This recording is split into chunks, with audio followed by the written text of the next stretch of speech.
Los árabes antes del Islam.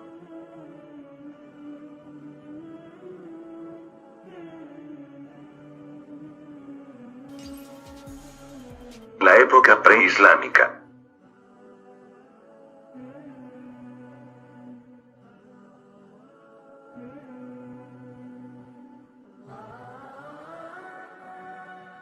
El liderazgo en la Meca recayó sobre el profeta Ismael, hijo del profeta Abraham, y su descendencia se extendió después de su muerte, y sus descendientes fueron numerosos. Los árabes de la Meca fueron heredando de generación en generación la religión de su ancestro Ismael, su monoteísmo, con su adoración exclusiva de Dios. Con la santificación de su casa, la Kaaba, que significa en árabe la casa sagrada, y el respeto de su sacralidad. Los mequíes competían entre sí para atender los asuntos de la Kaaba, y dar hospitalidad a los peregrinos y visitantes. Con el paso del tiempo, sin embargo, los mequíes fueron mezclando la verdad que heredaron de sus padres, con las falsedades que les llegaban de las naciones vecinas. Su caso fue el de todo pueblo engañado por la ignorancia y por la acción de infiltrados charlatanes, arribistas y ególatras que deseaban introducir sus intereses en las creencias del pueblo. Así fue como penetró la idolatría y la asociación de iguales a Dios. Luego se introdujeron en su sociedad las costumbres corruptas y el salvajismo con las innovaciones religiosas. La vida de los árabes de la Meca en este periodo se denominó con justicia la vida en la ignorancia. El primero en introducir ídolos a la Meca fue Amr bin Luay, quien fuera nombrado rey por sus habitantes. Una vez fue a Balca-Ensan y vio a sus habitantes adorar objetos inanimados. Preguntó de qué se trataba el asunto y le respondieron: a estos ídolos les pedimos lluvia y se nos da lluvia, luego les pedimos la victoria en combate y se nos da la victoria. Así fue que Amr trajo un ídolo llamado Ubal, y lo puso al lado de la mezquita en el patio de la Kaaba, la casa de Dios, para que la gente lo adore por orden suya. Estas costumbres paganas se extendieron a través de los siglos, y los ídolos se multiplicaron por todos lados, haciendo que la costumbre pagana se afirmara en el folclore popular. Algunas personas no cayeron en la idolatría manteniéndose en la fe monoteísta. Estas pocas personas pasaron a ser llamadas hanifes, que significa puro. Este grupo se mantuvo adorando solo a Dios, y creyendo en los mensajeros de Dios, además de creer en la inminencia de la resurrección de los muertos, y la recompensa de Dios para los justos y su castigo para los injustos. Los árabes de la Meca conservaron muchas buenas costumbres y modales heredados de su ancestro Ismael. Tenían por ley la hospitalidad, la generosidad, el buen trato al vecino, la asistencia al débil y el cumplimiento de las promesas. Además, seguían creyendo en Dios, el Señor de los mundos. El noble Corán dice en la Aleya 38, de la sura de los grupos: y si les preguntas, ¿quién creó los cielos y la tierra?, dirán, Alá.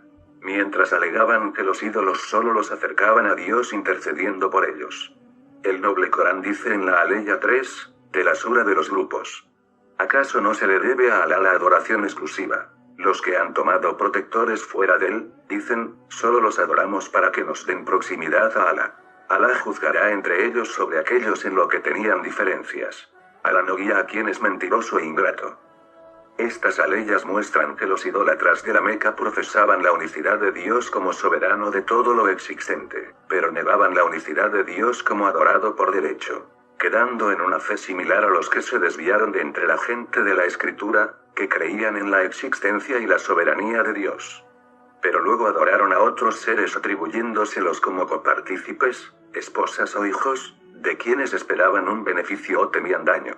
Respecto a las creencias fuera de Arabia antes de la venida del profeta Mahoma, Muhammad, con él la plegaria y la paz, pues eran las creencias de las dos grandes potencias regionales, que se repartían la influencia político-cultural sobre sus vasallos. El imperio persa profesaba el zoroastrismo, que significa la religión de los magos o mayus en árabe. Así se llamaba a los persas en esos tiempos y de este nombre también viene lo de los reyes magos pues venían de Oriente, de Persia, tierra de los magos, y veneraban el fuego.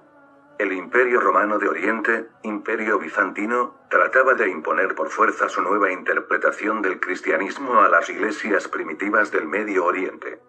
El cristianismo romano, o católico era el aceptado por el Imperio Romano, Luego fue derivando en nuevas creencias sincretistas que combinaban el mensaje de Cristo con creencias paganas grecorromanas y creencias orientales. Las iglesias orientales primitivas aún conservaban el mensaje de los apóstoles, y por eso eran constantemente perseguidas por la autoridad romana. Entre las creencias de estas iglesias primitivas orientales está la humanidad de Jesús y María, Dios como único divino y la inexistencia de la Trinidad, el pecado original u otros dogmas romanos. Ya que el cristianismo no era por entonces uno solo, eran varias iglesias que tenían muy distintas doctrinas. Aparte de estas dos potencias y sus cultos oficiales, se consideraba que en Grecia y la India existían conjuntamente doctrinas filosóficas y supersticiones legendarias que no tuvieron incidencia en los árabes.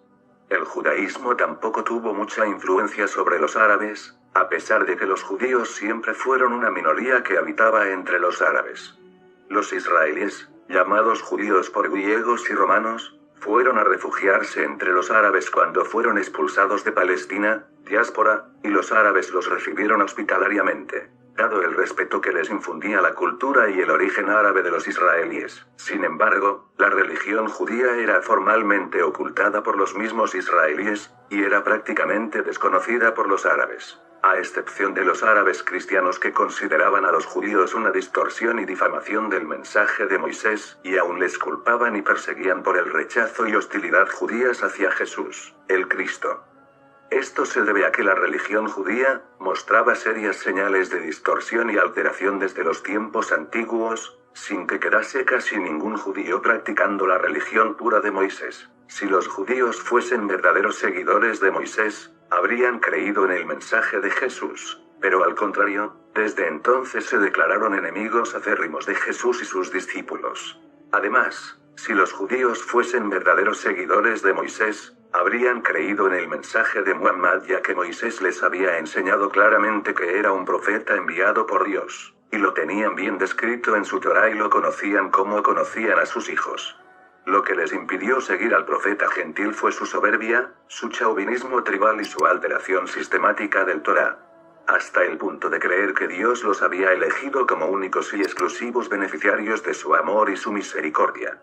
Además de alegar que fueron creados por Dios de un barro distinto al que fueron creados los otros seres humanos, e introducir el racismo, al decir que el judaísmo solo puede ser profesado por los descendientes de Israel. El noble Corán recoge estos alegatos cuando cita en la Aleya 75, de la Sura de la Vaca: ¿pretendéis que os crean cuando una parte de ellos, los judíos, ya habían oído la palabra de Alá, y a pesar de haberla comprendido, la alteraron conscientemente? Es justo agregar que en América no se ha estudiado mucho sobre el monoteísmo, y se cree que dominó la idolatría animista o el panteísmo, con ligeras excepciones como el culto a Manitú o Pachacamac, que encierran claros rastros de monoteísmo.